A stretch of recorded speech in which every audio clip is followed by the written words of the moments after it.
هنا نور وهنا منبع كل الفكر، نهر من فقهه يتجلى بعقيدة صدق في صدري، لبيك أتيتك في لهف لسؤالك يا أهل الذكر، لسؤالك يا أهل الذكر، لسؤالي جئت لكي أدري. بسم الله الرحمن الرحيم. الحمد لله رب العالمين، والصلاة والسلام على أشرف الأنبياء والمرسلين سيدنا ونبينا مولانا محمد و علی آله و اصحابه اجمعین. با یاد و نام الله متعال برنامه امروز را آغاز میکنیم. عرض سلام و خسته نباشید داریم خدمت یکایک شما بینندگان عزیز. امیدوارم که همیشه شاد و خوش و خرم باشین. با برنامه روزهای دوشنبه، برنامه پرسش و پاسخ در خدمت شما هستیم که کارشناس امروز برنامه جناب مولانا عبدالقدوس دهقان هستند. خدمت ایشان نیز عرض سلام و خسته نباشید داریم. من خدمت جناب عالی و شما بینندگان عزیز و ارجمند عرض ادب و سلام دارم. السلام علیکم و رحمت الله و برکاته. در خدمت شما هست. بینندگان عزیز و گرامی، طبق روال معمول سوالها رو برنامه رو با سوالایی که از طریق SMS فرستادین آغاز میکنیم و انشاءالله بعد از آن تماس‌های تلفنی رو میگیریم و همچنین شما میتونین که از طریق پیام‌های صوتی و یا از طریق ایمیل سوالاتون رو برای ما بفرستید و انشاءالله در اسرع وقت و طبق نوبت به اونها پاسخ میدیم. جناب مولانا، بیننده اول پرسیدن که آیا برای زن کوتاه کردن مو گناه هست یا نه؟ الحمد لله رب العالمین و صلی الله علی نبینا محمد و علی آله و صحبه اجمعین. کوتاه کردن مو برای زن به عنوان یک زینت از نظر شرعی اشکالی نداره و جایز هست. منتها آن چیزی که این عمل رو یعنی نامشروع قرار میدهد در صورتی هست که کوتاه کردن مو تشبه به غیر مسلمانان باشد.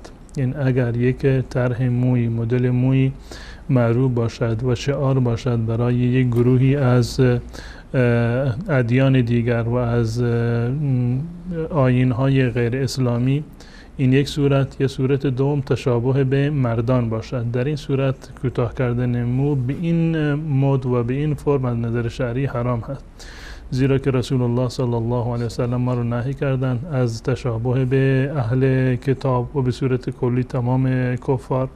و همچنین رسول الله صلی الله علیه وسلم زنان مردنما و مردان زننما را، یعنی زنانی را که خودشون به شکل مرد در میارند، فرم مویشون یا لباسشون یا رفتارشون مثل زنها هست یا مثل مردان باشه، یا زنانی که خودشون رو مثل مردها قرار بدن یا مردهایی که خودشون رو شبیه به زنها قرار بدن. هر دو صورت رو رسول الله صلی الله علیه وسلم نفرین فرمودن.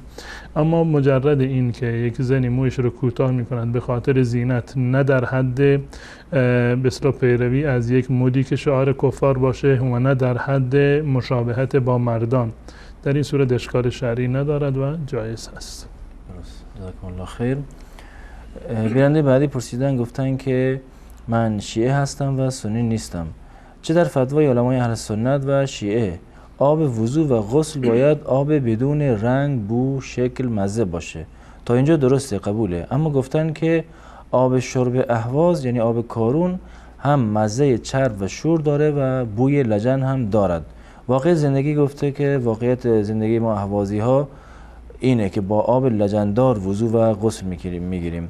آیا وضو یا غسل با آب لجندار مشکلی نداره؟ بوی لجن و حتی لجن موجود در آب وضو یا غسل را باطل نمیکنه و این کار چه حکمی داره؟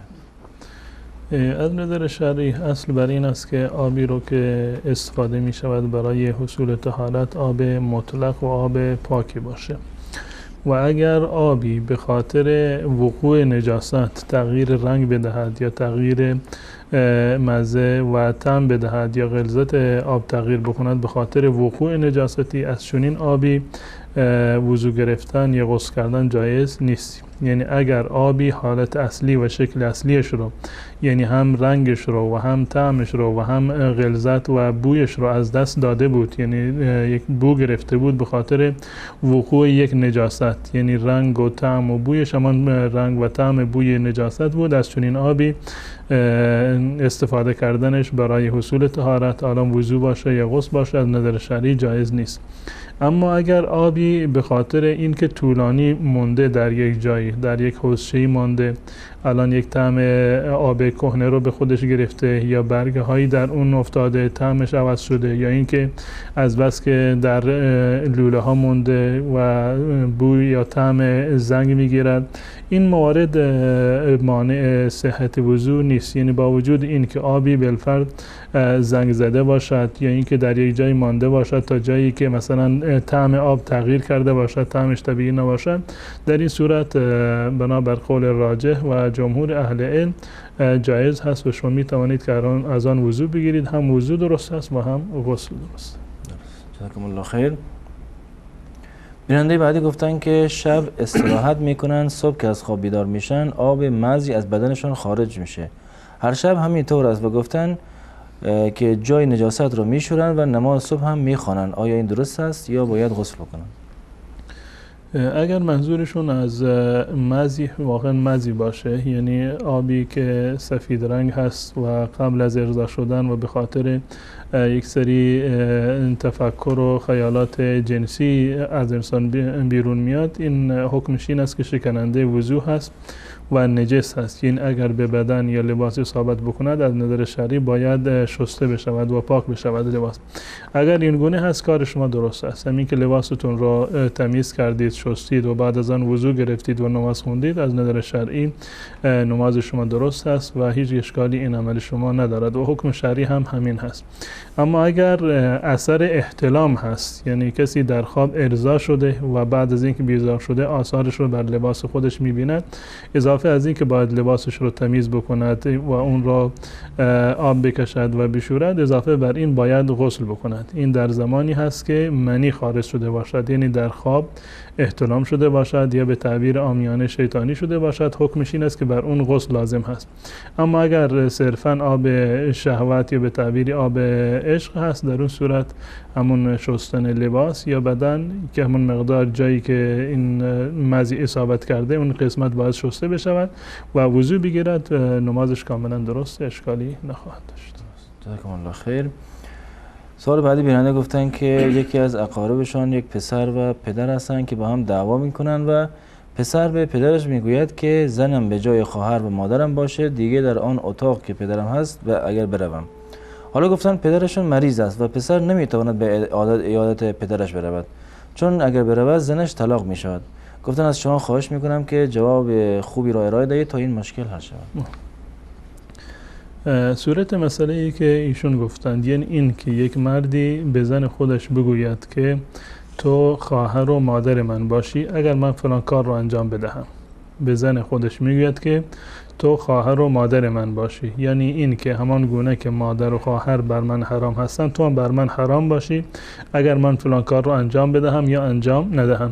این از نظر شرعی حکمش و اسمش ظهار هست. حکمش و اسمش همون اسم ظهار هست و حکمش هم حکم ظهار هست. ظهار از ظهر گرفته شده یعنی پشت، و چون که در زمان عربی وقتی که این کلمه را استفاده بکنن میگن که انت که ظهر امی علیه، تو مانند پشت مادرم، یعنی وجود رو تشبیه میدن به، یعنی تعبیر میکنن به پشت. همین تعبیری که در زبان فارسی داریم که اگر من فلان کار رو کردم تو خواهر و مادر من باشی، دقیقا همین تعبیر هست. این از نظر شرعی اسمش ظهار هست و ظهار یک حکم جداگانه غیر از طلاق دارد. این معنی طلاق نیست و حکمش هم حکم طلاق نیست.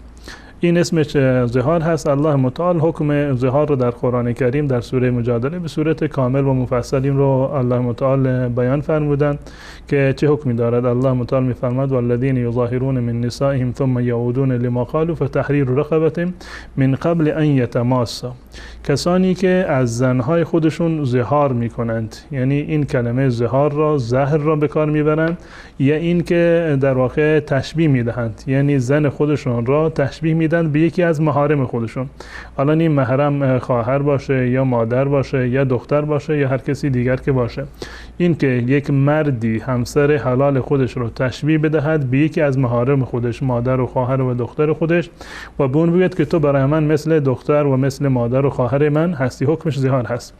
در مرحله اول کفاره‌ای که این دارد این است که چنین شخصی باید غلامی رو آزاد بکند.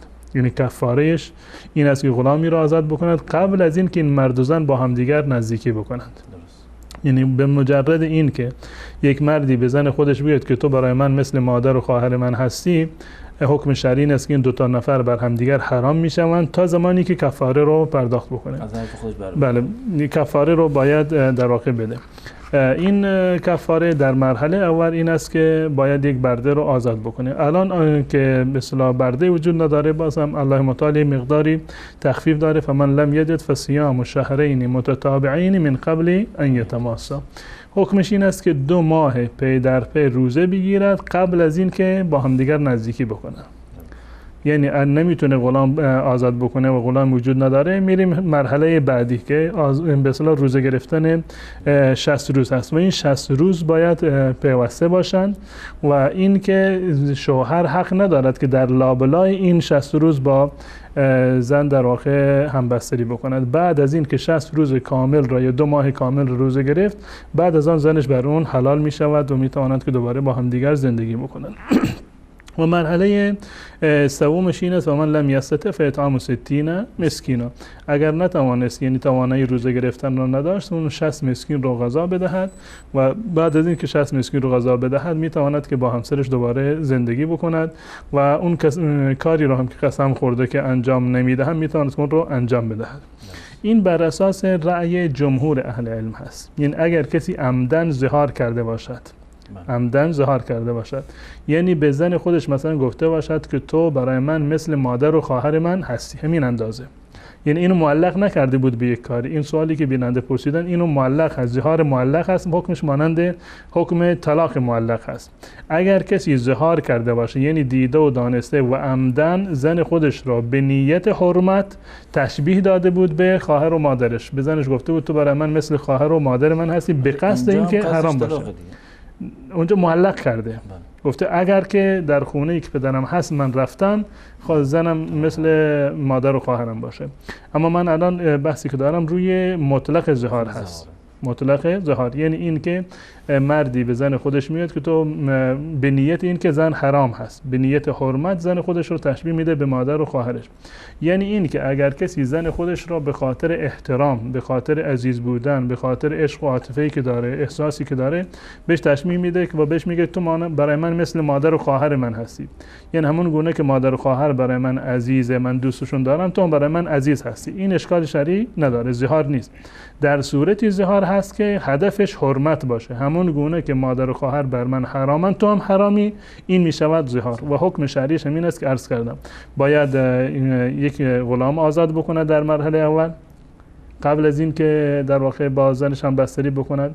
مرحله دوم این است که باید 60 روز را یا 2 ماه را کاملا پی در پی روزه بگیرد قبل از این که همبستری صورت بگیرد.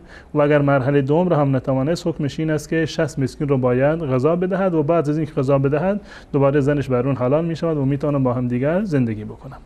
الان میایم روی سوال این بیننده. این بیننده گفته بود که اگر که من خونه پدرم بروم، زنم مثل خواهر و مادرم باشه. این یعنی معلق کرده، شرط گذاشته اگر رفتم این گونه باشه.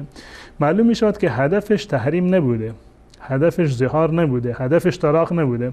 هدفش این بوده که به مردم بفهمانه که من در تصمیم خودم جدی هستم، من در تصمیم خودم جدی هستم و میخواسته یک مانع بسیار بزرگی رو جلوی روی خودش قرار بده که من این کار رو نخواهم کرد. یعنی قسم به طلاق خورده، قسم به طلاق خورده. حکم قسم به طلاق و حکم قسم به ظهار هر دوتاشون حکم همون کفاره یمین رو دارد. یعنی طلاقی واقع نمیشود، نه ظهار واقع میشود و نه طلاق واقع میشود. یعنی کسی قسم خورده بود که اگر من فلان کار رو کردم زنم طلاق باشه، یا اگر من فلان کار رو کردم زنم مانند خواهر و مادر من بر من حرام باشه. این دوتا یعنی حکم قسم به طلاق رو داره. قسم به طلاق هست و طلاق نیست، قسم به ظهار هست و ظهار شمرده نمی شود. پس بنابراین ولو اینکه این کار رو انجام بدهد از نظر شرعی طلاق واقع نمی شود و صرفاً باید یک کفاره قسم رو بدهد، کفاره قسم بدهد و کفاره قسم هم این است که به 10 مسکین غذا بدهد یا 10 مسکین رو لباس بدهد و اگر توانایی نداشت این دو مورد رو بعد از آن میتواند که به جایش 3 روز روزه بگیرد و بعد میتواند که برود به عیادت پدر بیمارش. جزاکم الله خیر. بیننده دیگری پرسیدن که اگر قرآن بخوانیم و یا دعا کنیم برای پدر و مادر یا اموات دیگه آیا ثوابش بهش میرسد یا نه و آیا اون شخص میت میداند که چه کسی برایش دعا کرده؟ بله، یکی از معروفترین موارد ایصال ثواب دعا هست که در آیات قرآن و احادیث رسول الله صلی الله علیه و سلم ما ترغیب شدیم که برای اموات خودمون و خصوصا برای پدر و مادر ما باید دعا بکنیم و دعا راحت ترین و پرثواب ترین عملی هست که ما می توانیم برای مردگان خودمون و گذشتگان خودمون انجام بدهیم. و در مورد دعا صراحتا رسول الله صلی الله علیه و سلم فرمودند که وقتی که انسان از دنیا می رود ثوابش از دنیا، این ثواب اعمالش قطع می شود مگر در 3 مورد که یکی از اون مورد او ولد صالح یدعو له، فرزند نیکوکاری که برای پدر و مادرش دعا بکند و قطعا این دعا برای پدر و مادر یعنی ثوابش قطعا خواهد رسید. هیچ گونه اختلافی وجود نداره، تمام مذاهب اهل سنت و الجماعت و اسلامی به این معتقد هستند بنابر آیات و روایات صریحی که در این زمینه وجود دارد. و در روایتی هست ابن ماجه اینو نقل کرده از حضرت ابو هریره رضی الله تعالی عنه که رسول الله صلی الله علیه و سلم فرمودند که در روز قیامت انسان مسلمانی می‌بیند که درجهش در بهشت بسیار یعنی بالا رفته، در بهشت مقام بالایی به اون دادن، درجه بالایی دادن. این الرجل لترفع درجته فی الجنه، که مقامش در بهشت بالا می رود و این انسان در روز قیامت سوال می کند که یا رب ان هذا، این همه ثواب و این مقام بلند از کجا به من رسیده؟ عملی که من داشتم در حیات خودم انجام دادم این همه ارزش نداشت که ما رو به این مقام برساند؟ و در جواب اون گفته می شود که به استغفار ولدک لک، به خاطر طلب آمرزشی هست که فرزندت بعد از وفات تو برای تو انجام داده، یعنی دعای مغفرت. پس بنابراین دعای مغفرت در روز قیامت بالاترین ثواب رو برای مردگان خواهد داشت و صراحتا در اونجا گفته میشد که به استغفار ولد کلک، از این معلوم میشد که بله میت میداند که فلان شخص برایش ایصال ثواب کرده، فرزندش برایش دعا کرده، یا اینکه بله یا برادرش یا بقیه خویش و قومش وقتی دعا کرده باشند این ثواب قطعا ان شاء الله خواهد رسید و یکی از بهترین موارد ایصال ثواب هست. درست. جزاکم الله خیر. بیننده پرسیدن که اگر این خواهری هستن گفتن اگر به صورت اتفاقی ماهای سرشان را یک نامحرمی ببیند آیا گناهی دارد یا نه؟ نه، اشکالی ندارد. انسان باید مراعات بکند تا جایی که برایش میسر هست باید حجاب اسلامی رو مراعات بکند. اما اگر ناخواسته نامحرمی یعنی بدن یک خانمی رو دید از نظر شرعی این عمل ناخواسته مجازاتی نداره و گناهی در بر ندارد، زیرا که رسول الله صلی الله علیه و سلم در این زمینه فرمودند که الله متعال این موارد را یعنی خطا و نسیان را از امت من در واقع برداشتند. ان الله تجاوز عن امتی الخطأ و النسیان و ما استکرهوا علیه، یعنی کاری رو که از روی خطا انجام گرفته یا از روی فراموشی انجام گرفته یا از روی اجبار انجام گرفته، الله متعال این انسان رو مؤاخذه نمی کند و گناهی به خاطر این نسیان و فراموشی بر گردن اون نوشته نمی شود. درست. جزاکم الله خیر. مسلمانی که به 5 ارکان اسلام عمل نکرده آیا نماز جنازه بر او خوانده می شود؟ اگر واقعا منکر به اصطلاح یعنی ارکان اسلامی بوده، منکر نماز بوده و همچنین منکر بقیه موارد بوده، به اتفاق علما بر چون کسی نماز جنازه خوانده نمی شود. کسی که منکر یک حکمی از احکام شرعی و خصوصا ارکان اسلامی باشد از نظر شرعی نماز بر اون جایز نیست، نباید نماز بر اون خونده بشود و حتی در قبرستان مسلمانان هم نباید دفن بشود.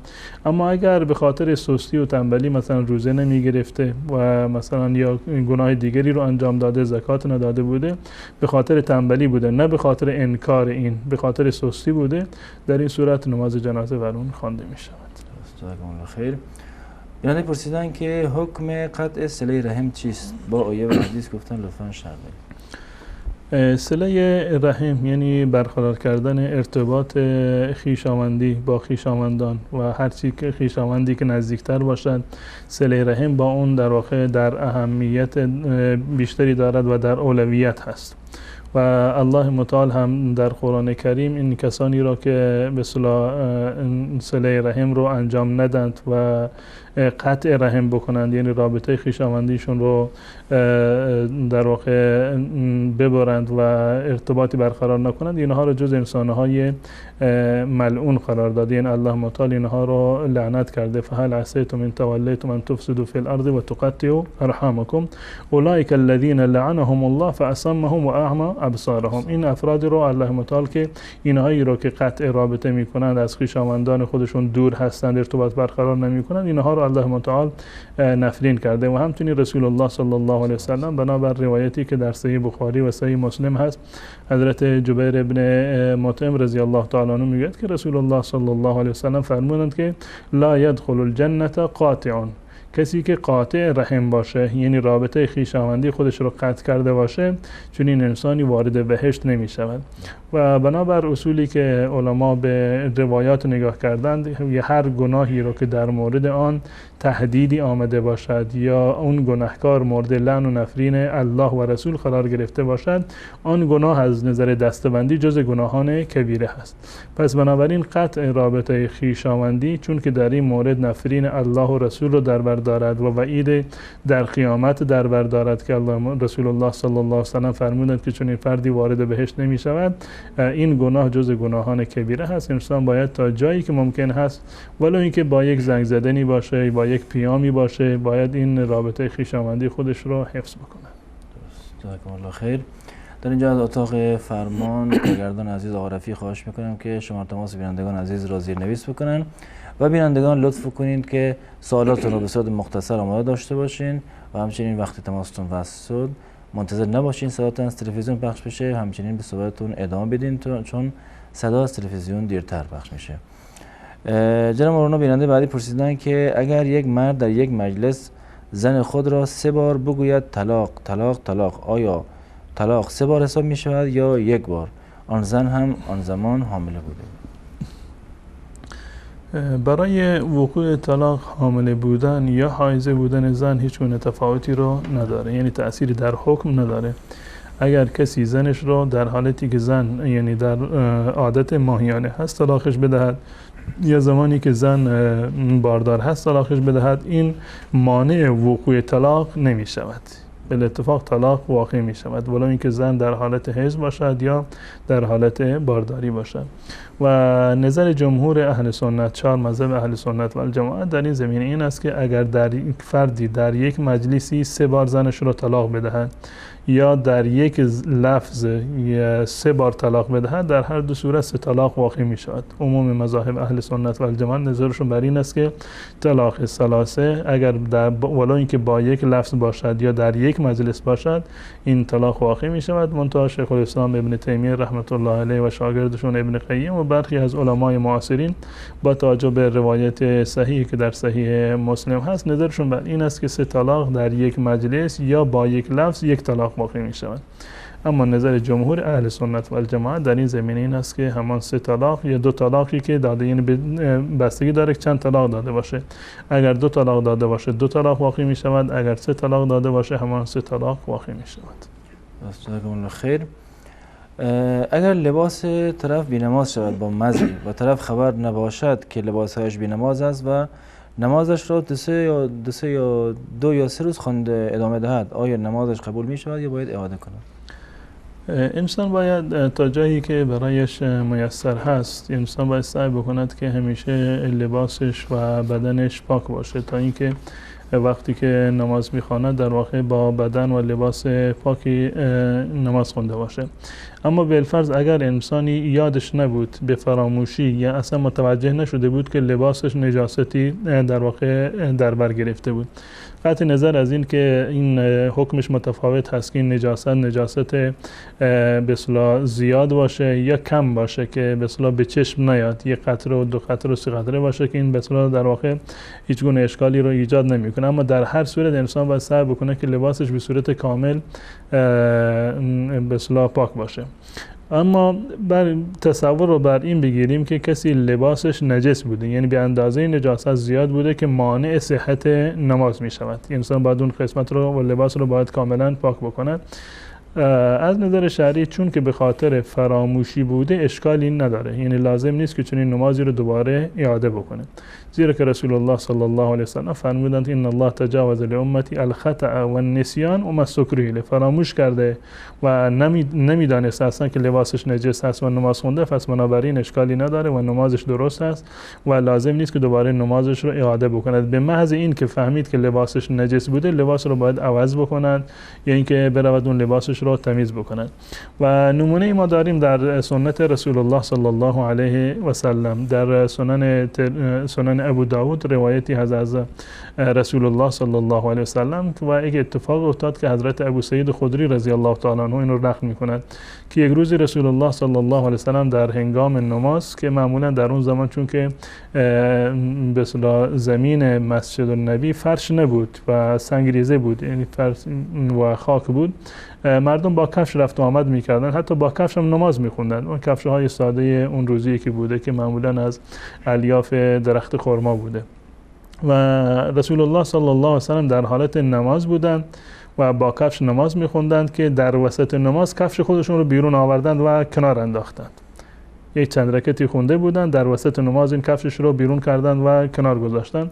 اصحاب رسول الله صلی الله علیه و سلم که پشت سرشون بودند و بسیاری با کفش نماز میخوندند، به اتباع از رسول الله صلی الله علیه و سلم همه کفشاشون رو بیرون آوردند و کنار گذاشتند. بعد از این که نماز تمام شد رسول الله صلی الله علیه و سلم فرمودند ما حملکم علی القاء نعالکم، چرا شما کفشاتون رو دور انداختید؟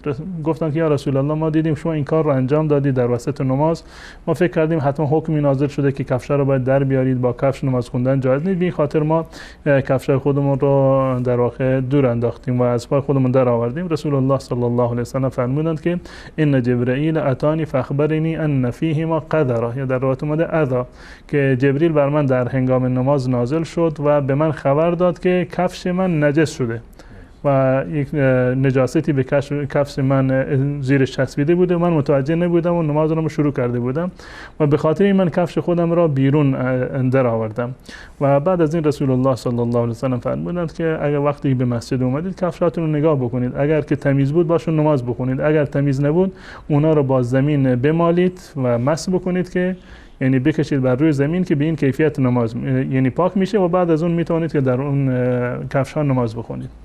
از این حدیث استدلال می شود که رسول الله صلی الله علیه و سلم چون که نمیدانستند که کفشش به اصطلاح نجاستی اصابت کرده بوده به کفششون در مسیر راه که می اومده، کفششون رو بیرون آوردن، نماز رو نشکستند و اون رکعاتی از نماز را و قسمتی از نماز را که قبلا شروع کرده بودند با این کفشی که نجاست داشت اون رو دوباره اعاده نکردند، نه نماز رو شکستند و نه نماز را اعاده کردند. پس بنابراین معلوم میشد اگر کسی به فراموشی لباسش نجس بود و بعدا متوجه شد، اگر در نماز بود همین عمل رسول الله را انجام بده، به اصطلاح دستمالش نجس بود یا کتش نجس بود میتونست اون در وسط نماز در بیاره، میتونه در بیاره نمازش رو ادامه بده، و اگر نه نماز رو بشکنه دوباره لباس رو عوض بکنه بشوره، دوباره از سر و نو دوباره در واقع نماز بخونه.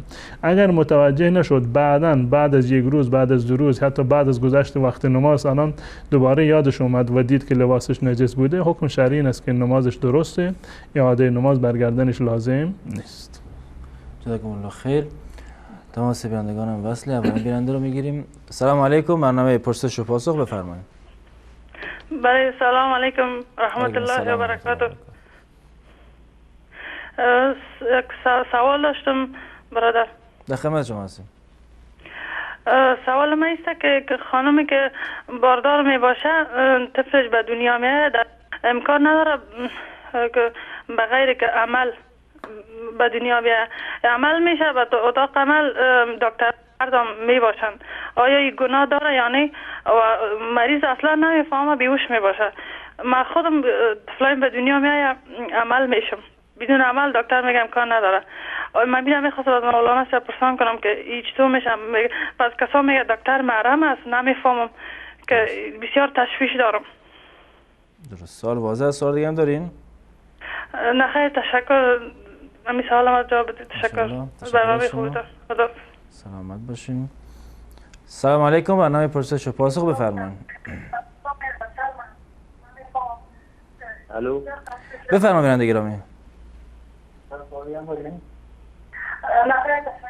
از طریق گوشی تلفن به سوالاتون ادامه میدید برادر عزیز. چشم. سلام علیکم و رحمت الله. علیکم السلام و رحمت الله و برکاته. سلام خدمت شما مولوی عبدالقدوس صدیقان. من چند تا سوال داشتم. بفرمایید. سوال اولتون؟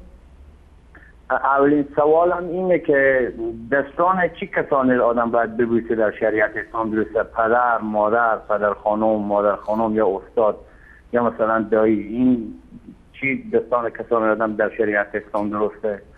این یکی. دومین سوالم اینه که تو افغانستان الان مثلا تو ایران گوسفند قربانی میکنم، پشماشو میکنم میپله اونم گوسفنده های، این درسته یا نه؟ پشمای چه کار میکنن؟ پشمایشو میکنم، پوست نمیکنم، یعنی میگم پوست قربانی را باید بکشیم. بعد این درسته یا نه؟ سوال سومم اینه که این درسته که حضرت محمد صلی الله علیه و سلم زمانی که فرید میکردم 13 خونه داشتم تو مدینه بیده، حالا مکه دقیقا نمیدونم. بعد ابوبکر صدیق و رضی الله عنه حضرت علی 10 روز به سر مال دنیاشون میجنگیدن. حالا این حقیقت داره یا این افسانه است؟ این در زمان فوتشان؟ بعد فکر کرده بودم میگن 13 تا خونه داشتم حضرت محمد صلی الله علیه و سلم، ابوبکر صدیق رضی الله عنه و حضرت علی به سر مال دنیاشون یه هفته میجنگیدن. حالا این حقیقت داره یا این افسانه؟ درست. تشکر از شما.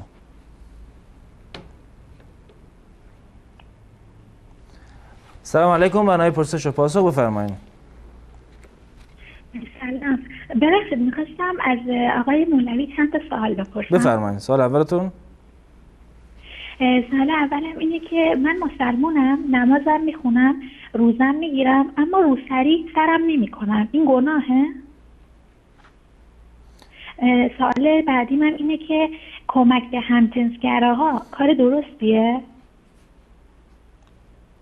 سوال بعدیتون؟ همین 2 تا سوال داشتم. درست. ان شاءالله پاسخ دریافت میکنید.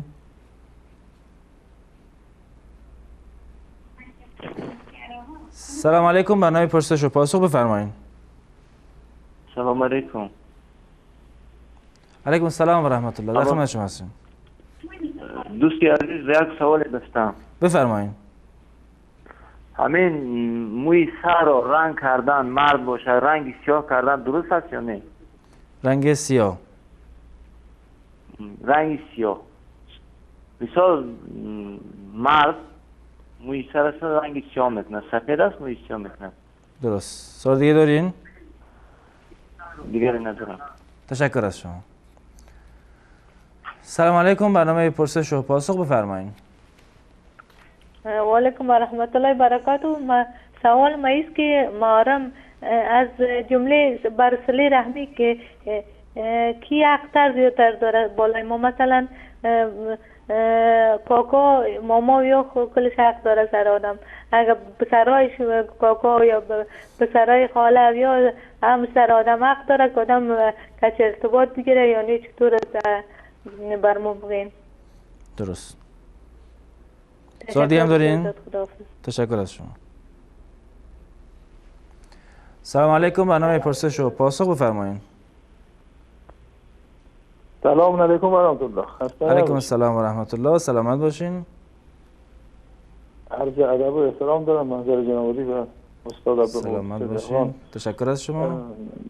یه سوالی داشتم خدمتتون. بفرمایید. گفتن تسبیحات اربعه و خوندن آیت الکرسی در نمازهای سنت مثلا رایج هست یا نیست؟ ممنونم. مرسی. در نماز یا بعد از نماز یا بعد از نماز؟ بعد از نماز سنت. بعد از نمازهای سنت. درست. تشکر از شما. سلام علیکم، برنامه پرسش و پاسخ بفرمایید.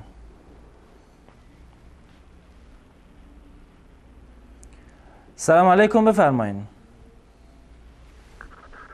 سلام علیکم و رحمت الله و برکاته. علیکم السلام و رحمت الله و برکاته. آقای محمد الهی عزیز در خدمت شما هستیم.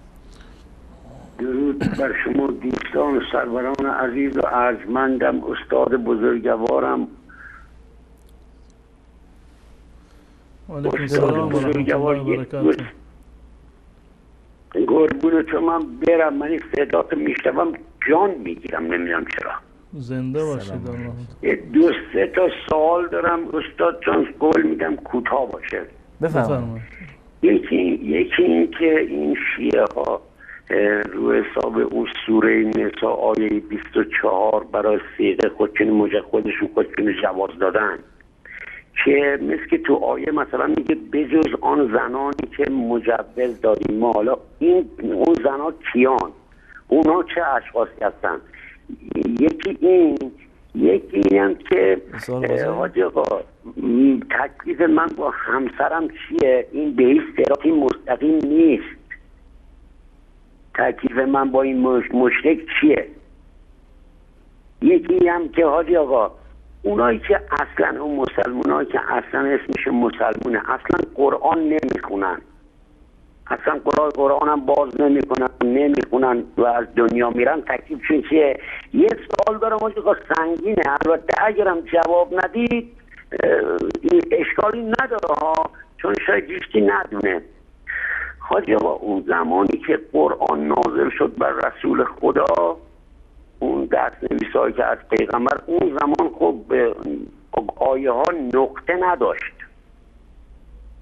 حالا بعد از این که حالا کی اومده اولین باری که این آیه ها رو نوشته مثلا به این صورت در ورده، حالا نمیدونم چند صد سال پیشه.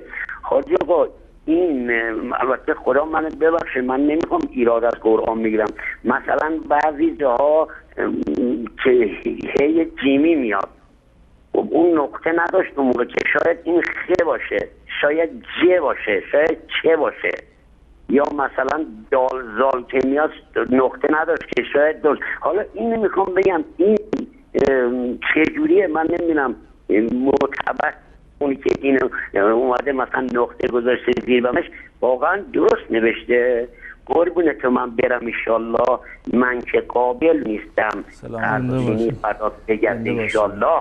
سلام گرم منو به استاد بزرگوارم آقای انصاری هم برسون، قربونت برم. این ستات جواب من حاجی آقا بده، مخصوصا با همسرم تکلیف منو باید روشن کنه. و السلام علیکم و رحمت الله، یا الله مدد. علیکم السلام و رحمت الله، یا الله مدد. تشکر از شما. تماس بیننده بعدی رو میگیریم. سلام علیکم، برنامه پرسش و پاسخ بفرمایید. سلام علیکم و رحمت الله و برکاته. علیکم السلام و رحمت الله و برکاته. در خدمت شما هستم. محترم، من فعلا سوال ندارم استاد، اگر لطف کنی بعد از ختم برنامه دقایق وقت مولانا صاحب میتونم بگیرم ان شاء الله. 4 سوال مهم است ان شاء الله باذن الله. بعد برنامه چند دقیقه بعد برنامه‌شو تماس بگیرید، در خدمتتون خواهم بود. تشکر از شما. بعد چند دقیقه بعد از برنامه. تشکر، سلامت باشی، موفق باشی. بعد از 5 دقیقه ان شاء الله. خداحافظ. خدا نگهدارتون. بیننده بعدی. سلام علیکم، برنامه پرسش و پاسخ بفرمایید. سلام علیکم بفرمایید. صدای شما وصل خواهر گرامی، لطفا صحبت کنید. الو بفرمایید. از طریق گوشه تلفن به صحبتتون ادامه بدین. دارم تماس مشکل پیدا کرد. سلام علیکم، برنامه پرسش و پاسخ بفرمایید.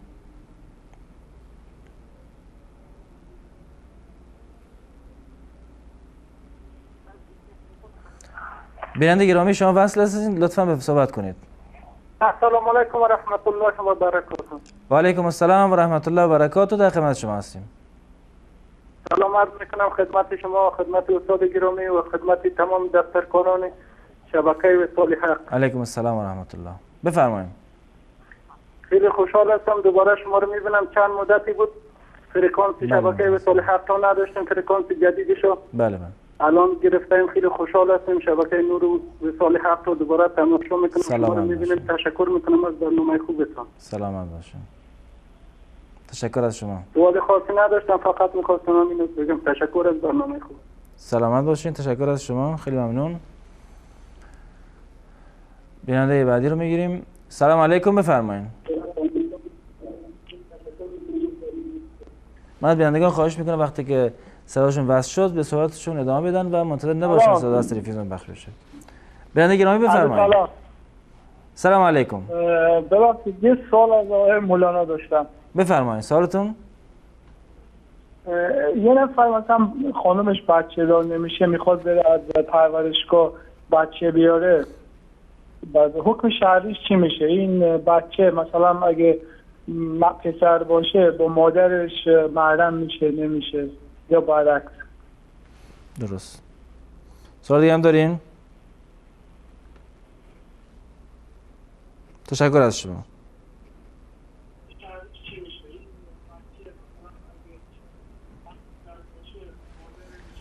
آخرین میرنده رو میگیریم. سلام علیکم، برنامه پرسش و پاسخ، بفرمایید. علیکم السلام و رحمت الله و برکاته. در خدمت شما هستیم. سوالی داشتم. بفرمایید. سوالتون. شوهری که به زنش توهین میکنه، تو گپای بیزه میزنه، به فرزندانش میگه، حکم او چی است؟ آیا زن میتواند در دوام زندگی باز به هم زندگی کند؟ و آیا زن اگر که در آن جهان شوهری که گپای بیزه میزند به زن توهین میکند، به زن همش به تهمت میکند که تو بیرو هستی خیلی، یا که به فرزندانش مهر ندارد، فرزندانش هم خیلی حقارت و دشنام میکنند، آیا زندگی کردن زن با چنین مرد ممکن است یا نه؟ درست. سوال دیگه دارین؟ و سوال دیگر که اگر زن و شوهری که با مثال در زندگی جنگ و جنجال میکنن، بعد از یکدیگر بخشش میپرسند و مثال یکدیگر رو میبخشند، حکم این چی است؟ درست. تشکر از شما. تشکر به شما. کارگردان عزیز اگر تماس دیگه وصله وصل کنید. درست. سلام علیکم، بفرمایید. بله سلام علیکم. علیکم السلام و رحمت الله، در خدمت شما هستیم. من از هلند هستم، شدیم با خودتان. چند روز میشه با خودم یک تکلیف پیدا شده که هیچ چیز برام خوشایند نیست، از هیچ چیز لذت نمیبرم. خودم یک طفلم دارم، خانمم دارم. همیشه هر چیزی که میبینم برام خوشایند نمیباشه، لذت نمیبرم. فکر میکنم که در دنیا متناقض کنم. اگر که 5 وقت نماز میخوانم، قرآن شریف میخوانم، مسجد میرم. از روزی که در هلند آمدیم هم کل چیز در جای بگویم من تنها هستم، دیگه هیچ کس زنده نیست. بسیار بتنگ هستم، نمیفهمم چی کنم. امیر از مولوی صاحب میخواستم که آیا یک سوره‌ای که سر برای دلتنگی و اطلاع باشه برام راهنمایی کنه و نمیفهمم در این من گناهگار میشم. یعنی وسواس دارین یا فقط اینجوری احساس دلتنگی میکنید؟ بله؟ یعنی وسواس دارین؟ وسواس است که بسیار پریشان هستم، بسیار دلتنگ هستم، هیچ چیز خوشم نمیاد. صرف قلبم میخواد که من تنها باشم، از یک جا باشه، هیچ کس نباشه، صرف من باشم. درست. نمیفهم جادوست دیگه است. مرد پیشگان تا میرم میگه جادوست، پیشگان تا میگم میگه وسواس میکنی، استرس داری. من خودم برای میگم که سوال واضحه، ان شاء الله پاسخ دریافت میکنن. تشکر از شما. بینندگان عزیز، در اینجا با هم یک میان برنامه میبینیم، دوباره باز خواهیم گشت، در خدمتتون خواهیم بود. با ما باشید. نور في الظلمات أنسي في خلواتي يا سعدي وهنائي. بگو ای بندگان من که با زیاده روی در گناهان بر خویشتن ستم کرده اید، از رحمت الله ناامید نباشید. بیگمان الله همه گناهان را می آمرزد. به راستی که او همان ذات آمرزنده و مهربان است و به سوی پروردگارتان روی بیاورید و فرمان بردارش شوید پیش از آن که عذاب الهی به سراغتان بیاید و آنگاه یاری نشوید. نور في الظلمات أنسي في خلواتي يا سعدي وهنائي القرآن حياتي.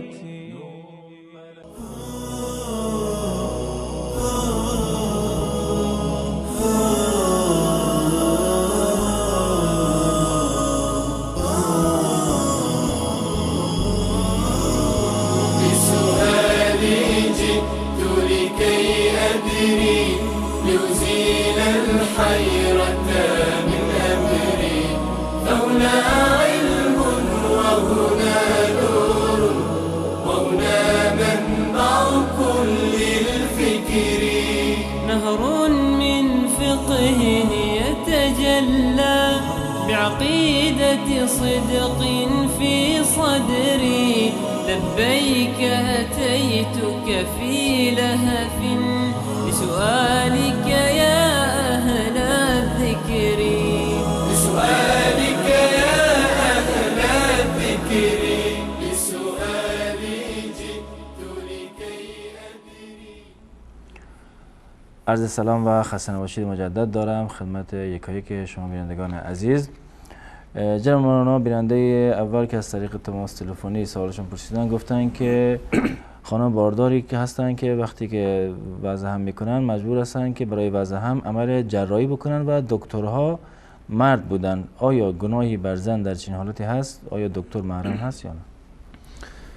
این که در میان عوام مطرح هست که میگویند که دکتر محرم هست. نه، این گونه نیست. دکتر محرم نیست، یعنی احکام محرم رو نداره. با محرم خلوت درسته، یعنی یک زن میتونه که با محارم خودش تنها در یک خونه باشه، اما خلوت با دکتر مرد از نظر شرعی جایز نیست. پس بنابراین این که گفته میشه محرم هست نیست، یعنی محرم شرعی نیست، بلکه به این معنی هست که زن میتواند که به پزشک مرد مراجعه بکند یا مرد میتواند که به پزشک زن مراجعه بکند، آن در صورتی که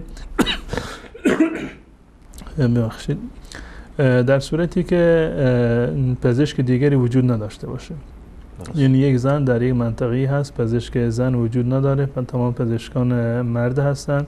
الان چه کار بکند؟ یا برود پیش پزشک یا بشیند همین درد و رنج بیماری رو تحمل بکند. از نظر شرعی در چنین صورتی جایز هست، هیچ گونه اشکال شرعی ندارد، میتواند که به پزشک مرد مراجعه بکند یا برعکسش از نظر شرعی اشکالی نداره و جایز هست در صورت لزوم و در صورت نیاز.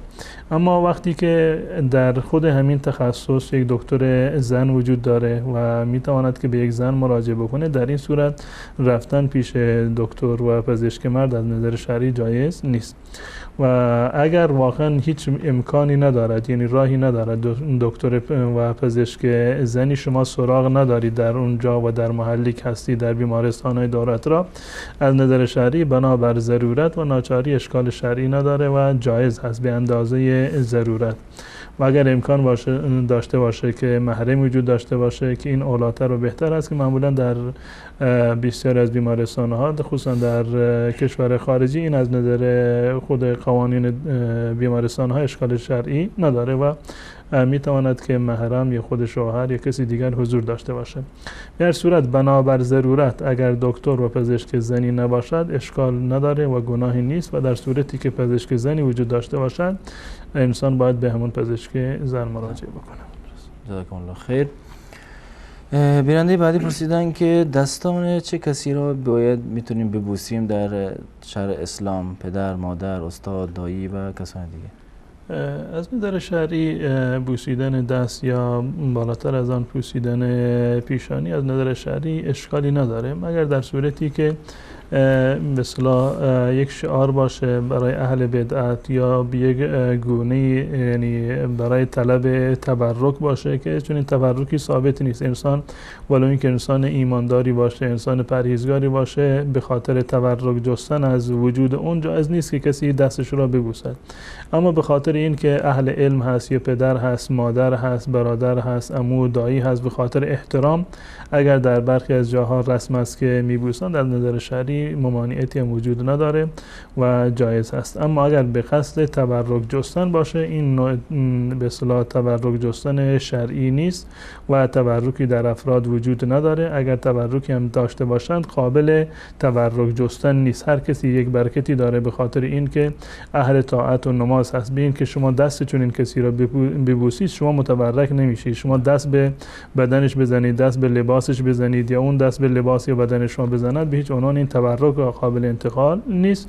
اون چیزی هم که بوده مخصوص رسول الله صلی الله علیه و سلم بوده و بعد از رسول الله صلی الله علیه و سلم هیچ شخصی چون این تبرکی رو نداره.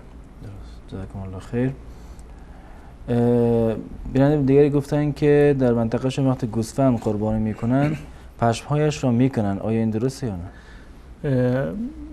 این اختصاصی به قربانی نداره. معمولا گوسفندانی رو وقتی که ذبح میکنند، یعنی بعد از اینکه ذبحشون کردن یا قبل از ذبح به اصطلاح مویشون رو میتراشند با قیچی، یا اینکه بعد از ذبح مویشون رو آتش میزنند به خاطر اینکه پوست پاک باشه، که معمولا برخی از مردم خود این پوست رو استفاده میکنند، یعنی هم به عنوان غذا از خوراکی استفاده میکنند، یا اینکه استفاده دیگری که میشود. از نظر شرعی هیچ گونه اشکالی و ممانعتی نداره، یعنی کراهتی نداره که کسی موی قربانی را یا پشم گوسفند رو اگر که بتراشند یا اینکه با روش‌های دیگری که هست یا بسوزانند یا با هر روش دیگر جدا بکنند، هیچ گونه اشکال و کراهت شرعی نداره و جایز هست.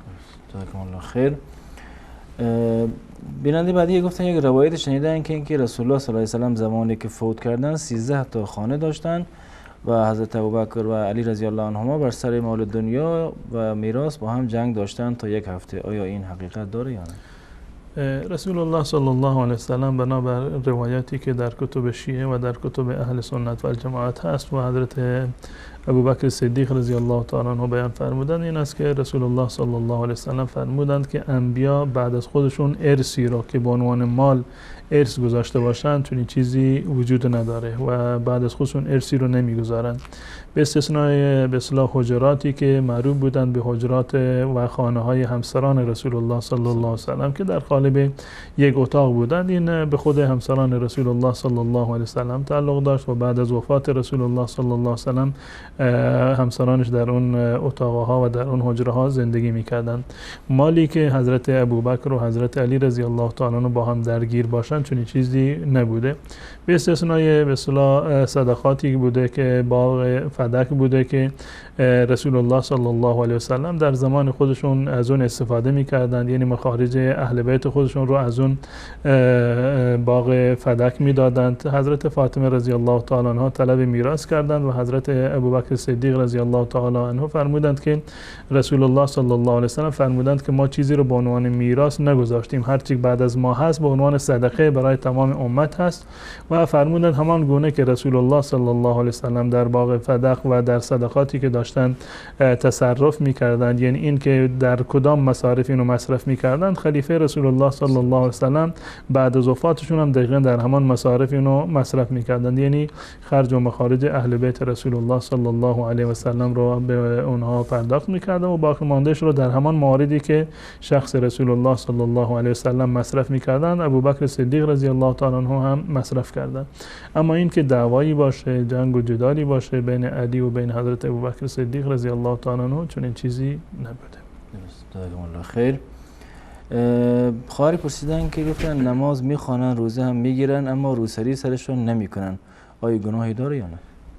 پوشیدن سر یا به صورت کلی حجاب جزء احکام شرعی و واجبات شرعی هست. یک زن مسلمان باید تا جایی که برایش میسر و ممکن هست باید همچنین مردان باید پایبند تمام احکام شرعی باشند، این گونه نیست که کسی پایبند به یک حکمی باشه یک حکم دیگری رو کنار بگذارد تا جایی که میسر هست. رسول الله صلی الله علیه وسلم فرمودند اذا امرتکم بشیء فأتوا منه ما استطعتم، وقتی که من دستور دادم یک کاری رو انجام بدید به عنوان یک حکم شرعی، تا جایی که توان دارید سعی بکنید که عامل بر آن حکم شرعی باشید. نماز و روزه و زکات و حج اینا احکام شرعی جداگانه هستند و یکی از حکم‌های شرعی هم در این زمینه پوشیدن سر هست و مراعات کردن حجاب هست. بقیه عبادات به جای خودشون هستند، مورد قبول هستند، اما این گناه به اصطلاح تبرج یا مراعات نکردن حجاب یک گناه کاملا جداگانه هست، یعنی ارتباطی با نماز و روزه شما در واقع ندارد. سعی بکنید تا جایی که برای شما ممکن هست این روسریتون رو یعنی حفظ بکنید، نگه بدارید و حجاب خودتون رو انشاءالله مراعات بکنید. جزاکم الله خیر. سوال بعدی بیرانده گفتن که کمک کردن به همجنسگراها آیا درسته یا نه؟ از نظر شرعی انسان باید تا جایی که ممکن هست کمک و به اصطلاح صدقه رو که داره سعی بکند به کسانی بدهد که این کمک و صدقه رو در راستای انجام احکام شرعی و در راستای اطاعت از الله متعال استفاده بکنند. این اولاتر و بهتر هست که هم یک نوع صدقه هست و هم تعاونی هست در راستای به اصطلاح تشویق دیگران به انجام احکام شرعی. اما صدقه دادن به یک فردی که از نظر شرعی هم جنس باز که به جای خود اصلا کافر باشه، اگر نیازمند باشه شما به یک کافر صدقه رو بدید، از نظر شرعی هیچ گونه مانعی وجود نداره. اما اولاتر و بهتر این است که به یک مسلمان شما کمک بکنید. اما اگر همسایه‌ای رو دادید که به اصطلاح کافر هست یا همسایه‌ای رو دارید که به قول شما شاید همجنسگرا باشه، یک انحراف اخلاقی داشته باشه، اگر نیازی داشت شما به خونش غذایی رو بفرستید، این هیچ گونه ممانعت شرعی نداره و از نظر شرعی جایز هست. و رسول الله صلی الله علیه و سلم فرمودند که هر کسی که به اصطلاح کبد تازه‌ای رو داره، یعنی موجود زنده‌ای هست، شما به اون کمکی بکنید، به اون احسانی بکنید، این در میزان حسنات شما در روز قیامت قرار خواهد گرفت. جزاکم الله خیر. رنگ کردن موی سر با رنگ سیاه آیا درست یا نه؟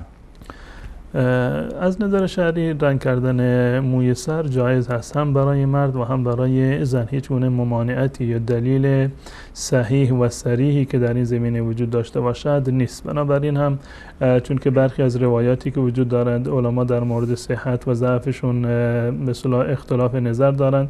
برخی از علما که معتقد به صحتشون بودند یا برداشتشون این بوده که این در واقع حرام هست، این فتوا دادند که رنگ کردن موی سر با رنگ سیاه در واقع حرام هست. اما واقع این هست که چون این روایت صحیح و صریحی وجود نداره. درباره پدر حضرت ابوبکر صدیق رضی الله تعالی عنه ابو قحافه اومده که رسول الله صلی الله علیه و سلم فرمودند غیروا هذا الشیب، این موی سفیدش رو تغییر بدید. یعنی دستور دادند که سر حضرت ابو قحافه رو پدر حضرت ابوبکر صدیق رضی الله تعالی عنه رنگ کنند و در ادامه روایت اومده و جنبوا السواد، و از رنگ سیاه پرهیز بکنید. به خاطر این جنبوا السواد بعضی از علما نظرشون بر این است که رنگ کردن سیاه از نظر شرعی با رنگ سیاه درست نیست، گرچه در بحث حدیثی و در تدقیق در این حدیث معلوم می‌شود که این جنبوا السیاه جزء فرموده رسول الله صلی الله علیه و سلم نیستن، بلکه مدرج هست در روایت. این اصل فرموده رسول الله صلی الله علیه و سلم در همین حد بودند که ایشون فرمودند که غیروا هذا الشیب، این سفیدی رو برطرف بکنید، خضاب بزنید، اما نفرمودند که رنگ سیاه استفاده نکنید. و همچنین روایت دیگری که در این زمینه آمده دلالت بر حرمت استفاده از رنگ سیاه را ندارند، مگر در صورتی که برای فریفتن دیگران باشه که اون حکم فریبکاری یک حکم کاملا جداگانه هست، اختصاصی به این رنگ در واقع نداره. فریفتن دیگران، یک زنی به اصطلاح خودش رو جوان نشون بده یا مردی خودش رو جوان نشون بده به خاطر اینکه طرف مقابلش رو بفریبد، خود این عمل از نظر شرعی اشکال داره، حرام هست و جایز نیست. اما یک فردی خودش یعنی نیاز دارد و احساس میکند که مویش رو رنگ بکند یا ریشش رو رنگ بکند، از نظر شرعی ممانعتی وجود نداره و احادیثی که در این زمینه هستند دال بر حرمت استفاده از رنگ سیاه برای مو نیستند، پس بنابراین اشکال شرعی ندارد و جایز هست. جزاکم الله خیر.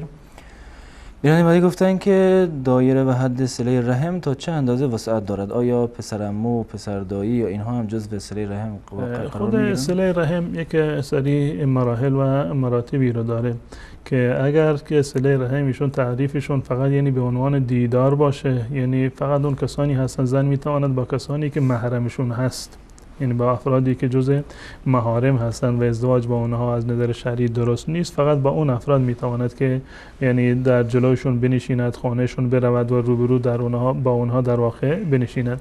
اما بقیه افراد یعنی قطعا یعنی پسر عمو، دختر عمو یا بقیه خیش و قومی که هستند جزء خویشاوندان هستند. هر کسی که با شما ارتباطی رو دارد، ارتباط خویشاوندی رو دارد، ولو اینکه ارتباطش دور باشه، هرچند که نزدیکتر باشه، برادر هست، برادرزاده هست، خواهرزاده هست، خواهر و خواهرزاده، بعدش عمو و دایی، اینها هر مرحله‌ای که نزدیکتر باشه در اون دایره شما یعنی حق بیشتری رو دارن برای صله رحم و هرچی دورتر باشن به همون اندازه حقشون در واقع کمتر هست. اما تمام کسانی که جز خویشاوندان شما هستند از نظر شرعی بر شما حقی رو دارن و می توانید که به زن فقط مکلف هست به دیدار زنها برود یا کسانی که از نظر شرعی جز محارمش در واقع شمرده میشن. اما پرسجو کردن از احوالشون، عیادت کردنشون در صورتی یا که به اصطلاح منجر به ملاقات حضوری نباشه، دیدنشون از نظر شرعی اشکالی نداره. هدیه فرستادن برای خویشاوندان یا مردان می توانند که در دایره دورتر در واقع با تمام افراد قبیله و خویشاوندانشون ارتباط برقرار بکنند و این صله رحم رو در واقع احیا بکنند. جزاکم الله خیر.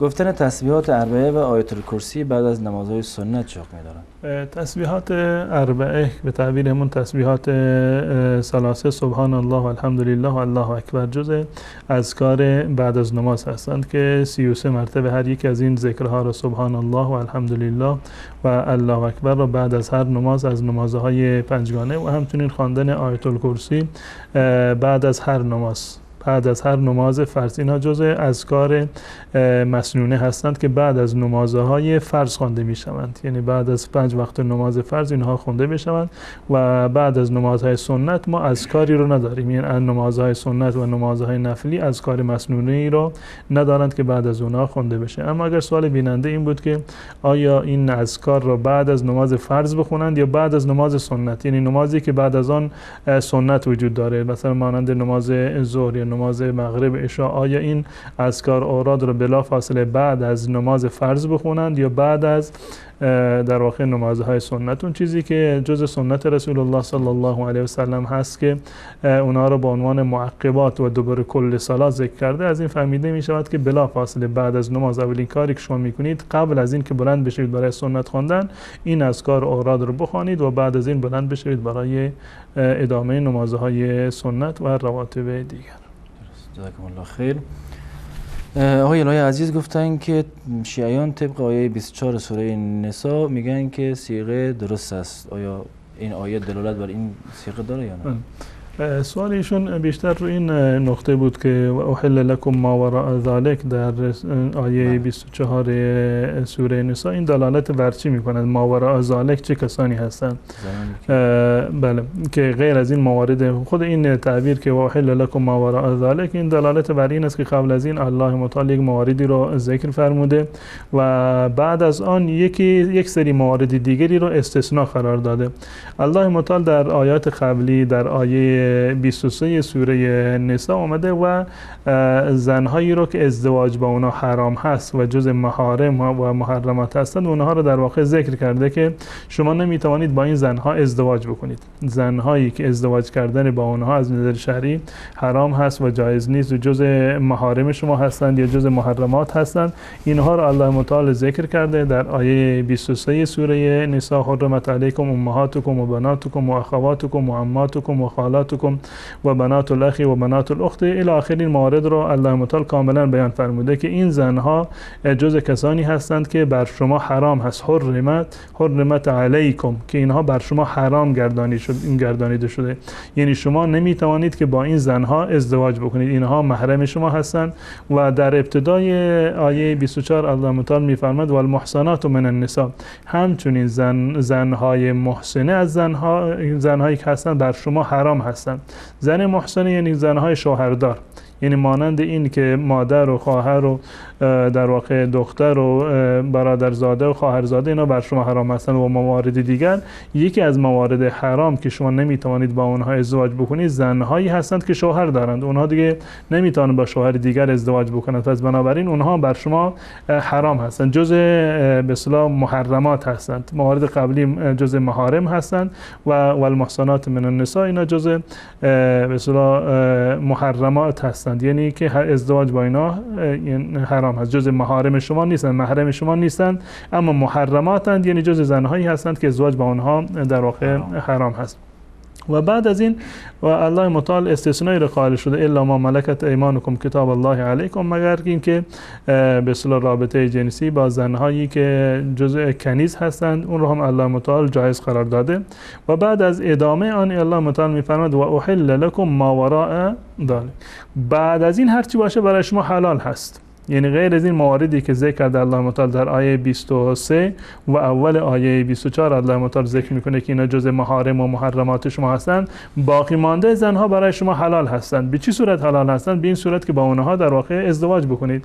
اینجا الله متعال دو مورد از مواردی رو که ارتباط و رابطه جنسی با زنهای دیگر غیر از این موارد که به صورت کلی جایز نیست، این موارد که جز محارم و محرمات هستند تا ابتدای آیه و المحصنات من النساء ابتدای آیه 24 اینا جز محارم و محرمات هستند که در هیچ صورتی شما نمیتوانید با اونها ازدواج بکنید مگر محصنات من النساء که از شوهران قبلیشون به اصطلاح طلاق بگیرند و بعد از اون در واقع میتوانید بعد از گذشت عدهشون میتوانید با اونها ازدواج بکنید.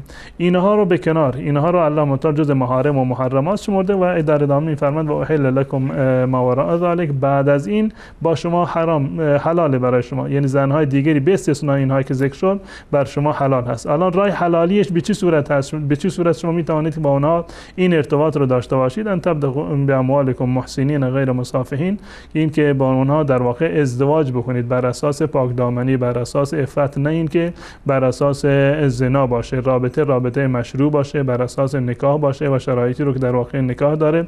و مستمتعتم به منهن فآتوهن اجورهن، زنانی رو که شما در عقد خودتون قرار دادید و با اونها ازدواج کردید و از اونها استفاده جنسی میکنید، زن و مرد از هم دیگر، فآتوهن اجورهن فریضه، اجور در اینجا به معنی در واقع مزد نیست، به معنی مهریه هست. مهریه اونها رو به عنوان یک فریضه شرعی شما در واقع باید پرداخت بکنید، یعنی بر مرد لازم هست و فرض هست که حتما باید این مهریه رو به این زنها در واقع پرداخت بکنه. این مورد اول هست. و بعد از این یک مرحله دیگری رو الله متعال در اینجا، یعنی ببین در اینجا الله متعال مواردی رو ذکر کرده که ازدواج با اونها حرام هست و بعد از آن دو مورد رو ذکر کرده که ازدواج با این دو تا مورد از نظر شرعی اشکالی نداره. محرمات حرمت علیکم، اونا جز محرمات هستند، با اینها نمیتوانید ازدواج بکنید. با اینهای دیگر ما وراء ذلک میتوانید ازدواج بکنید. به چه صورت؟ صورت اول زنهای آزادی هستند، شما با آنها ازدواج میکنید، عقد ازدواج میبندید و اجورشان را یعنی مهریهشون رو پرداخت میکنید، صورت اول. و در ادامه الله متعال در آیه بعدش میفرماد آیه 20 و من لم یستطع منکم طولا ان ینکح المحصنات المؤمنات فمما ملکت ایمانکم، اگر کسی توانایی ازدواج با زن آزاد را ندارد بعد از آن چکار بکند؟ با زن کنیز ازدواج بکند. این اول مرحله این که ازدواج با زن آزاد و کسی که نمیتواند با زن آزاد ازدواج بکند، ازدواج با زن کنیز هست که در واقع مصارفش کمتر بوده. این آیه هیچ گونه دلالتی بر جایز بودن به اصطلاح ازدواج متعه نداره. ازدواجی که در این آیه ذکر شده همون ازدواج اصلی هست. اگر این آیه را ما ناظر بر به اصطلاح ازدواج متعه قرار بدیم، خود اصل ازدواج کجا رفت؟ در واقع در این آیه غیر از این دو مورد ذکر نشده. این مورد اول همون ازدواج با زن آزاد هست، مورد دوم هم ازدواج با زن کنیز هست. جزاکم الله خیر. سوالی یا مسئله بعدی که خود استاد فرمودن، گفتن که همسرشان به هیچ صراطی مستقیم نیست، تکلیف زندگی با چنین همسری چی خواهد؟ شوخی بکنم با آقای محمد الهی عزیز، اگر واقعا میخوایی ازدواج مجدد بکنید، خب بگید یک راهی برای شما پیدا بکنید تا اینکه ازدواج مجدد بکنید و مثلا به هدفتون برسید. اما اگر منظورتون این است که به اصطلاح زندگی کردن با زنی که شیعه هست، شما قبلا شیعه بودید، همسرتون هنوزم شیعه هستند، آیا میتونید ادامه زندگی بدهید یا نمیتوانید؟ از نظر شرعی اشکالی نداره. ایشون هم مسلمان شمرده می شوند، گرچه به معنی واقعی کلمه موحد نیستند و بسیاری از شرکیات رو شاید انجام بدن و بسیاری از مواردی رو که تضاد داره با توحید شاید انجام بدن، اما چون که این موارد رو نادانسته انجام میدن یا بر اساس فتوای غلط برخی از مراجع انجام میدن، بر اساس تعویل و توجیه انجام میدن، این در واقع جز مکفرات شمرده نمی شود و ادامه زندگی با چنین خانم از نظر شرعی اشکال نداره. گرچه وظیفه شما هست که تا جایی که برای شما میسر هست با دلیل و مدرک با عقل و منطق تا سعی بکنید که ایشون رو قناعت بدید تا اینکه قانع باشه که این مواردی رو خصوصا که جز شرکیات هست اینها رو ترک بکنن. اما به خاطر این که فرض کنیم که در مراسم ختم می رود و یا در مراسم نمیدونم عزاداری می رود یا موارد دیگر از این قبیل، اینا مانع زندگی شما نیستند. می توانید که با این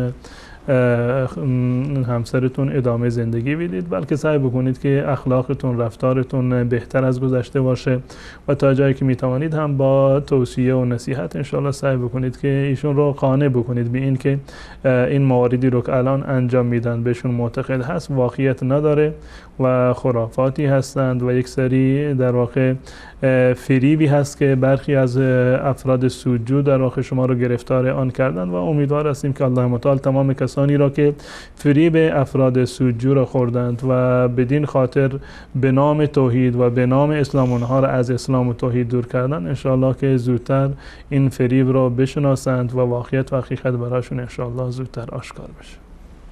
انشاءالله. جزاکم الله خیر. تکلیف کسانی که در این دنیا قرآن نمیخوانند روز قیامت چه خواهد بود؟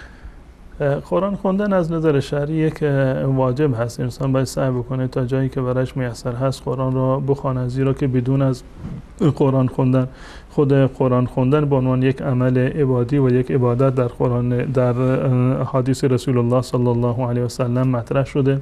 غیر از آن قرآن خواندن به منظور عمل کردن بر قرآن است. کسی که قرآن را نمیخواند و از احکام قرآن خبر ندارد نمیتواند که بر آن در واقع عمل بکند. انسان باید آگاه باشد به دستورات قرآن و اگر کسی سواد عربی نداشت و نمیتوانست قرآن را بخواند، بالفرض یک عمری زنده بود و قرآن را ختم نکرده بود، از نظر شرعی چون که عاجز بوده، انسان باید سعی بکنه که این اجر رو برطرف بکنه در جوانی، در زمانی که براش میسر هست، تا جایی که براش میسر هست باید سعی بکنه که قرآن خواندن رو یاد بگیرد. اما اگر نتونست یاد بگیرد و قرآن رو نخوند، انشاءالله که الله متعال به خاطر ضعف و ناتوانی و به خاطر جهلشون رو مؤاخذه نخواهد کرد. جزاکم الله خیر. سوال دیگری که آقای الهی عزیز مطرح کردن، گفتن که قرآن در زمانی که در زمان رسول الله وقتی که نازل میشد، خب وقتی نوشته میشد نکته نداشته.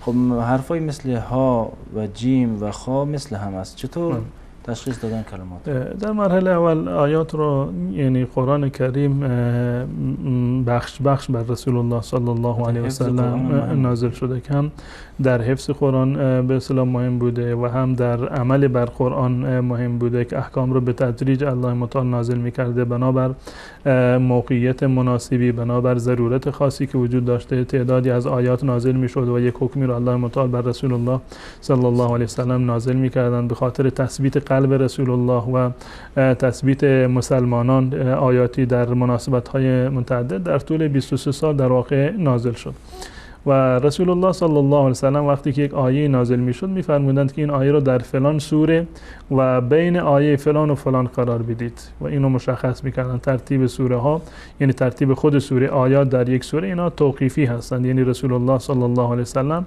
دقیقاً میفرمودند که این آیه رو در فلان سوره و بین فلان و فلان آیه در واقع شما قرار بدید.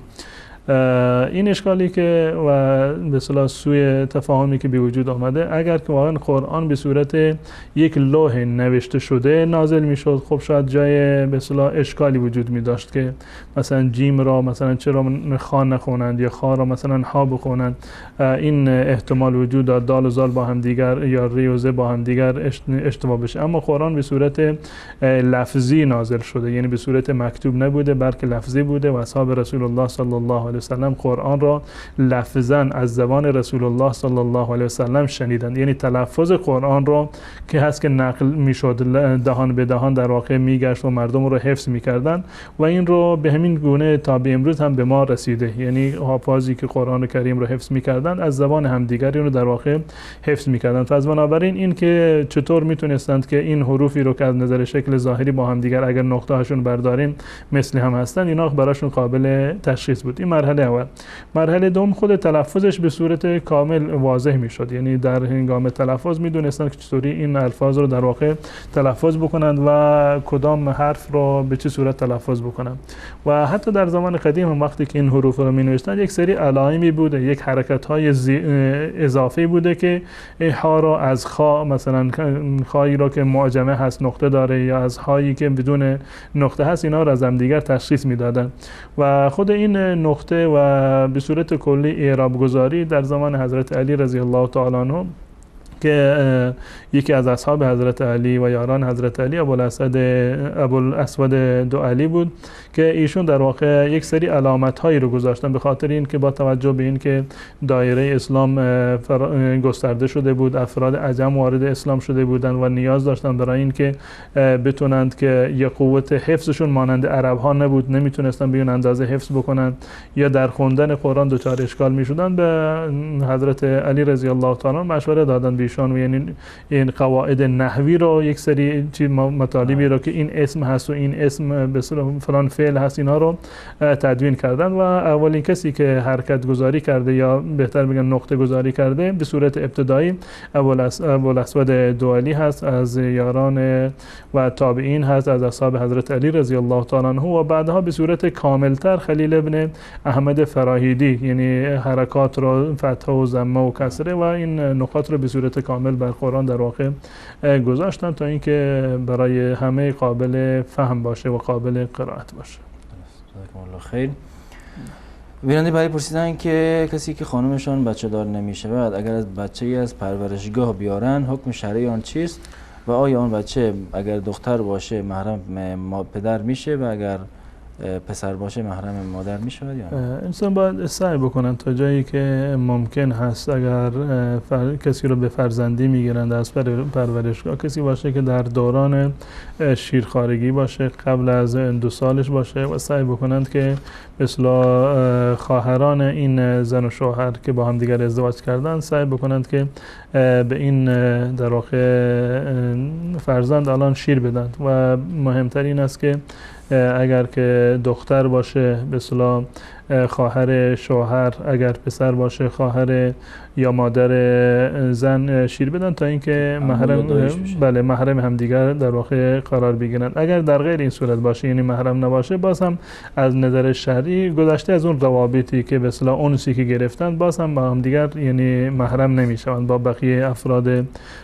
این خانواده. حکمشون همون حکم به اصطلاح نامحرم هست و این فرزندی که از پرورشگاه گرفته شده محارمش در واقع همون مادر و پدر و همون خویشاوندان اصلیشون هستن، نه این کسانی که این رو به حضانتش قبول کردن. و تنها راه برای محرمیت محرم شدن این است که بحث شیرخوارگی رو سعی بکنند که مراعات بکنند. جزاکم الله خیر. بیننده بعدی گفتن که شوهرشون به شوهر به زن توهین میکند و با فرزندانشون بیمهری میکند، حکم زندگی با چنین شخصی که تهمت میزند و توهین میکند چیست؟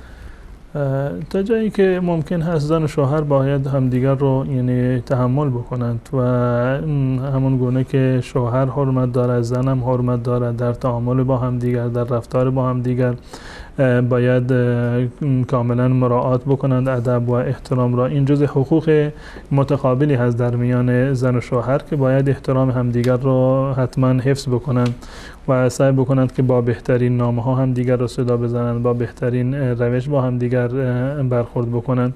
و اگر بالفرض یک زنی خیلی بد اخلاق هست توهین میکند به شوهرش، یا اینکه شوهر خیلی بد اخلاق هست و توهین میکند به زن، در این صورت زن حق داره، یعنی مجبور نیست که حتما به قول معروف بسوزد و بسازد. اگر واقعا مرد در حدی هست که بی احترامیش که حرمت انسانی اون رو زیر سوال میبرد و هیچ گونه حرمتی برایش قائل نیست و کاملا بی احترامی میکند، فحش و ناسزا میگوید، از نظر شرعی زن میتواند که ازش تقاضای طلاق بکند اگر واقعا زندگی بهتری رو میتواند برای خودش مهیا بکند.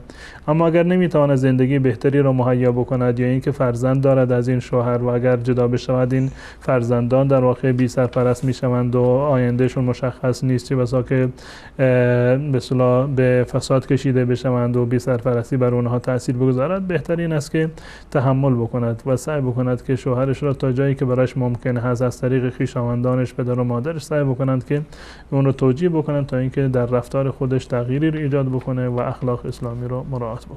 درست. جزاکم الله خیر. اگر زن و شوهر با هم دعوا بکنن و بعد مدتی دوباره با هم آشتی بکنن، همدیگر رو ببخشن، حکمش چیست؟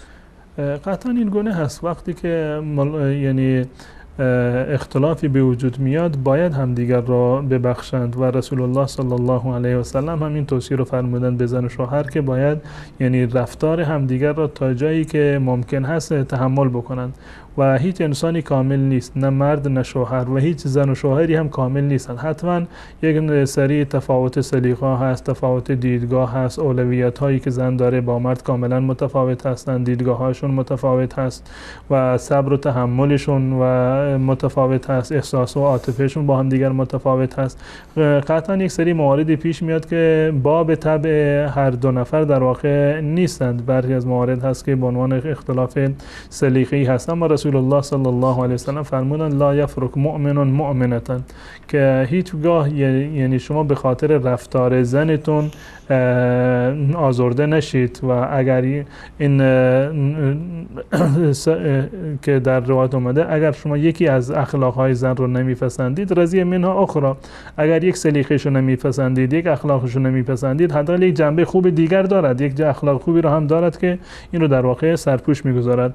و همچنین در مورد مرد هست، اگر یک اخلاق مرد قابل پسند شما نیست و شما نمیپسندید، اخلاقهای پسندیده دیگری هم داره که میتونید این یک مورد رو تحت شعاع قرار میداد. پس بنابراین تا جایی که براشون ممکن هست همدیگر رو باید ببخشند، اگر کوتاهی صورت گرفت عذرخواهی بکنند، همدیگر رو ببخشند، اگر اختلاف سلیقه‌ای بود سعی بکنند بنابر فرموده رسول الله صلی الله علیه و سلم تا حد ممکن این رو تحمل بکنند.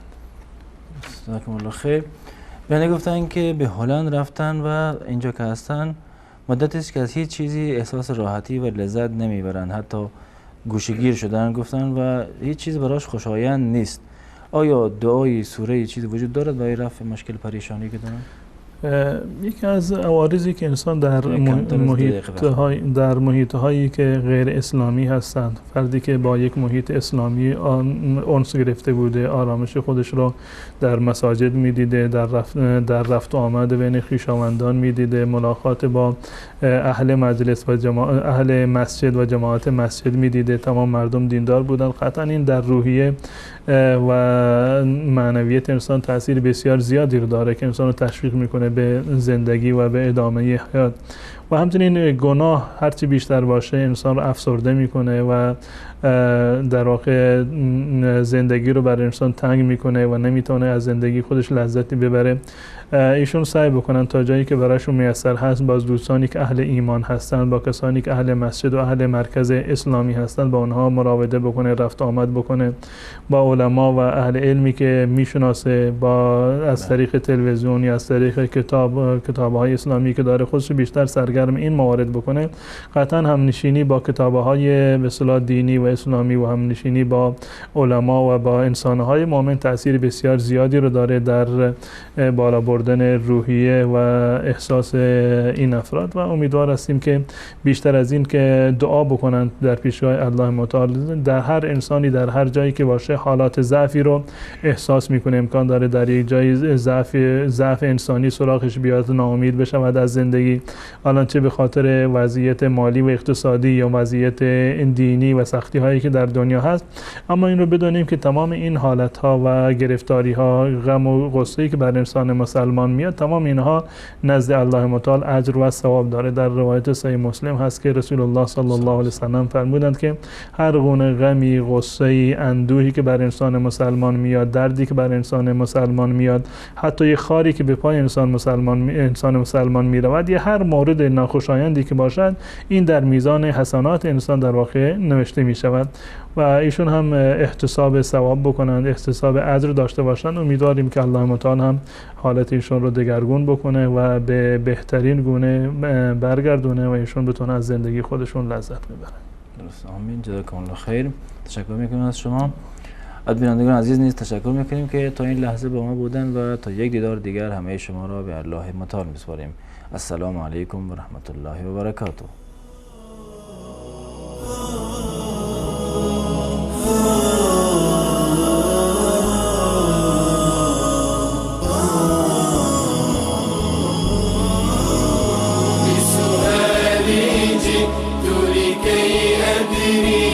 لأزيل الحيرة من أمري، فهنا علم وهنا نور وهنا منبع كل الفكر.